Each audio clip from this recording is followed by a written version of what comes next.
जय आदिवासी सर्वांना. तर आज सकाळ सकाळी मस्त असं पाणी आलेलं आणि मग घरातली कामं आवरायला सुरुवात केली. आणि आज जरा गडबडच होती पूर्ण दिवसभर. कसं ते पुढं तुम्हाला कळलंच, पण पहिले म्हणलं सगळं घरच आवरून घ्यावं.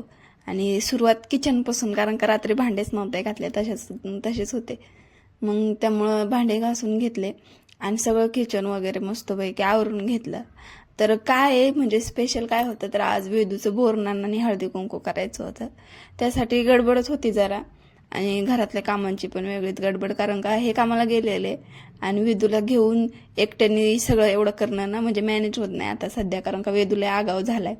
मग मस्त असं भांडी वगैरे आवरून घेतली आणि नाश्त्यासाठी उपीट बनवून घेतलं. आता हे उपीट बनवायचं कारण असं का वेदूला कधी मी असं दुसरं काही देत नाही खायला तिखट वगैरे, तर उपीट खातो चांगला आवडीने. आणि मी उपीट बनवत होते तेवढ्यातच ताईनी इडली आणून दिली आणि मग मस्तपैकी त्याने इडलीच खाल्ली. त्याला इडली तर खूपच आवडते. मग छान आंघोळ वगैरे केली आणि छान तयारी करून घेतली आणि बाहेर गेलो.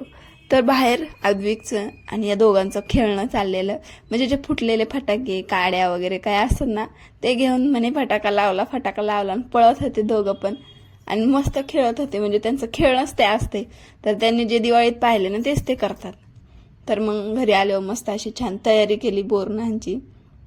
कसं वाटतंय नक्की सांगा. आणि नंतर माझा वेदू पण तयार झाला आणि इतका सुंदर दिसत होता, तर हलव्याचे दागिनेच काढत नव्हता.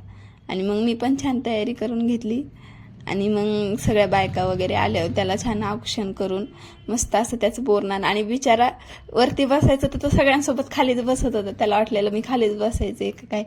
आणि मग मस्त असं बोरनान करून घेतलं त्याचं. आणि इतकं म्हणजे भारी झालं सगळं, म्हणजे मज्जा इतकी आली ना. लहान मुलांमुळं काही सुधारलंच नाही तिथं, म्हणजे एवढं मोठं करायचं होतं तर सुधारलंच नाही. तर मग सगळ्याच बायका होत्या, सगळ्यांना हळदी कुंकू वगैरे केलं.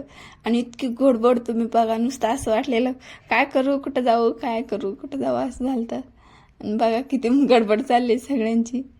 आणि मस्त असं सगळ्यांना हळदी कुंकू वगैरे लावलं. तर असा गेला आमचा आजचा दिवस. आणि वेदू कसा दिसत होता, मी कशी दिसत होते, नक्की कमेंट करून सांगा. चला तर मग व्हिडिओ आवडला तर लाईक करा.